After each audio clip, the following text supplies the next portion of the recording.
नमस्कार दोस्तों, कैसे हैं आप सब। उम्मीद करती हूँ कि आप सब बहुत अच्छे होंगे और ये बताने के लिए नीचे कमेंट बॉक्स में जय माता दी ज़रूर लिखें। आज के वीडियो में हम बात करते हैं नवरात्रि के बीच में अगर पीरियड हो गया तो ऐसे में आगे की पूजा आपको कैसे करना है। अगर दुर्गा सप्तशती का पाठ कर रहे हैं या फिर दुर्गा चालीसा का पाठ कर रहे हैं, आपको कैसे पाठ करना है। तो इस वीडियो को इस टॉपिक को अच्छे से जानेंगे। दूसरा जो है कि कन्या पूजन आपको किस दिन करना है। अगर 2 दिन का व्रत रखे प्रतिपदा और अष्टमी का, तो आपको कन्या पूजन कब करना है। और नवमी का कलश स्थापित किए हैं, नवमी का पूजन कर रहे हैं, तो आपको जो है कन्या पूजन कब करना है। चलिए इस चीज़ के बारे में अच्छे से जानते हैं। तो वीडियो आपको ज़रा भी हेल्पफुल लगे तो वीडियो को लाइक और चैनल को सब्सक्राइब भी ज़रूर कर लें। सबसे पहले पॉइंट की बात करें कि अगर आप संकल्प ली हैं और 9 दिन का अगर पाठ कर रही हैं या फिर चालीसा पाठ करने का संकल्प ली हैं 9 दिनों का, और बिना संकल्प का भी पूजा कर सकते हैं, संकल्प से भी पूजा कर सकते हैं। लेकिन अगर पाठ कर रही हैं, चालीसा पढ़ रही हैं और इस बीच अगर पीरियड आ गया, नवरात्र का चौथा दिन हुआ, 5वां दिन हुआ, तो ऐसे में आपको क्या करना है। तो सबसे पहले तो आप अपना पीरियड को देखें कि किस दिन का समय है, टाइम कब का है। कभी कभी ऐसा भी होता है 2 दिन आगे 2 दिन पीछे, इस टाइप से भी होता है। तो अगर आपका समय है कि अभी भी कि आने का टाइम है, तो ऐसे में आप मेडिसिन खाकर भी आगे कुछ दिन करवा सकते हैं, जिससे कि आपका पूजा जो है अच्छे से नवरात्र जो है गुजर जाए। अगर किसी भी तरह का दिक्कत है और कोई भी हेल्थ इशू है और अगर आप नहीं खा पा रही हैं दवा या कुछ भी, या फिर इरेगुलर पीरियड है, पता ही नहीं चलता है, तो ऐसे में देखिए न, आपका जो दुर्गा सप्तशती है वो 13 अध्याय तो पढ़ना ही पढ़ना है।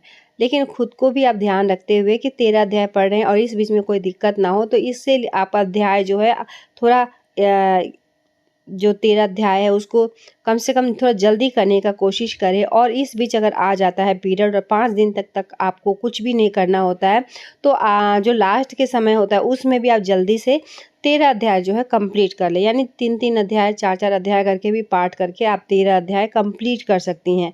और अगर आपके घर में कोई है तो उस अध्याय को आप वहाँ से स्टार्ट कर सकती हैं जहाँ से स्टॉप की हैं आप। जैसे कि चौथे दिन जो है आपका पीरियड आ गया और आपने जो भी आप पाठ कर रही हैं, पंडित जी से भी बात करके उस अध्याय को आगे बढ़वा करके 13 अध्याय का पाठ आप करवा सकती हैं। अगर आप चाहें तो घर में कोई मेंबर ऐसा है जो कि उससे भी आप पाठ को करवा सकती हैं, जो कि आगे वो बढ़ जाए और आपका 13 अध्याय कंप्लीट हो जाए। लेकिन अगर आपको ऐसा लगता है कि पीरियड्स के बाद भी 1-2 दिन बच रहा है और आपका जो एक दिन भी अगर हो रहा, तो 13 अध्याय आप खुद भी जो है कंप्लीट कर सकती हैं, किसी को बोलने की ज़रूरत नहीं है। तो इस तरीके से आपका जो है पीरियड आया, लेकिन इस बीच आपका पाठ भी जो है कंप्लीट हो जाएगा। लेकिन ऐसा होता है कि पाठ कंप्लीट ही नहीं हुआ है और इस बीच पीरियड आ गया और पीरियड के बाद जो है नवमी समाप्त हो गया, तो ऐसे में आपको किसी भी तरह का कोई भी दिक्कत नहीं है। आप पाठ जो है, अगर कोई आपके घर में मेंबर है या फिर पंडित है, तो जिस तरीके से मैं बोली करवा सकती हैं। अगर नहीं है तो क्षमा याचना करके, मन ही मन संकल्प ले, क्षमा याचना करके आप वहीं स्टॉप कर दें। किसी भी तरह का कोई दिक्कत नहीं है। देखिए, जब कोई कार्य ऐसा है जो कि आपके द्वारा गलती हो गया, उसके लिए हम लोग क्षमा याचना ज़रूर मांगते हैं। लेकिन कुछ ऐसी चीज़ है जो कि हमारे हाथ में नहीं है, उसके लिए माता रानी भी आपको माफ़ करेंगी। आपको किसी भी तरह का कोई परेशानी या फिर किसी भी तरह का कोई भी दिक्कत नहीं है, ठीक है। तो इस तरीके से आप कर सकती हैं। और जो चालीसा का पाठ कर रही हैं, उनका चालीसा जो है 9 दिन का 9 बार होता है, तो ऐसे में वो एक दिन बैठकर भी 9 दिन का पाठ वो कर सकती हैं। अगर आपका पीरियड, आपको ऐसा लग रहा है कि पीरियड आने का समय है, तो 2-2 3-3 अध्याय आपका जो चालीसा है वो अध्याय नहीं है, वो एक चालीसा है। छोटा-सा बुक आता है, तो वो कंप्लीट करना होता है। तो 4-5 बार अगर आपने जैसे कि आज तीसरा दिन है, माँ चंद्रघंटा का पूजा आज के दिन होता है, तो ऐसे में अगर पीरियड्स अब आ गया, तो इस बीच आपका जो भी समय मिलता है उसको आप 9 बार कंप्लीट करके आप उसे ख़त्म कर सकती हैं। लेकिन फिर भी किसी भी तरह का कोई दिक्कत है तो आपको ज़्यादा टेंशन लेने का ज़रूरत नहीं है, क्योंकि कुछ चीज़ ऐसा होता है जो हमारे हाथ में नहीं होता है। और पीरियड्स के दौरान भी क्या है कि अगर आपका स्टॉप हो गया है, तो वैसे में आप अध्याय जो है स्टार्ट करके सुन सकती हैं। जहाँ से अध्याय आपका कंप्लीट है वहाँ से सुन सकती हैं। एक ऑप्शन दिया जाता है कि अगर कभी भी कोई नहीं रहता है और आपका जो दुर्गा सप्तशती का पाठ जो है चौथा अध्याय हुआ है और उसके बाद 5 से स्टार्ट हुआ है, तो फिर स्नान करके उस अध्याय को आप सुन सकती हैं। इतना काम जो है आप कर सकती हैं ऑडियो वीडियो में किसी भी तरह के लगाकर उस अध्याय को, 5वां अध्याय, 6ठा अध्याय, 7वां अध्याय प्रतिदिन आप स्नान करके जिस तरीके से आप पूजा पाठ करती हैं, तो आपको बस छूना कुछ भी नहीं है, उस अध्याय को आप सुन सकती हैं। भले आप मुख से उच्चारण ना करें, लेकिन उस अध्याय को आप सुन सकती हैं। तो दुर्गा सप्तशती का पाठ अगर कंप्लीट नहीं भी हुआ तो इस तरीके से आप सुनकर भी उस अध्याय को पूर्ण कर सकती हैं।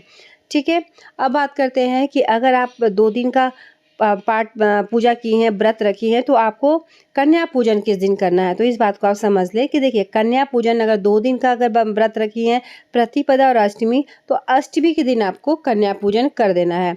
और नवमी का कलश स्थापित की हैं, तो 1 दिन से लेके 9 दिन तक, यानी नवमी के दिन ही आपको पूजा पाठ करना है, हवन करना है, और हवन के बाद जो है कन्या पूजन करना है। क्योंकि नवरात्रि का ये व्रत होता है, तो अष्टमी तिथि में आपको उद्यापन नहीं करना है, कन्या पूजन नहीं करना है। नवमी नवरात्रि का पूजन होता है ये, और नवरात्रि का यानी कन्या पूजन के बाद नवरात्रि के दिन आपको दशमी के दिन जो है भोजन खाना है। बहुत सारे लोग नवमी के दिन भी खा लेते हैं, वो अपने अपने घर का जो नियम है वो करें। नवमी यानी नवरात्रि तक आपको उपवास रखना होता है, और दशमी के दिन जो है भोजन करना होता है।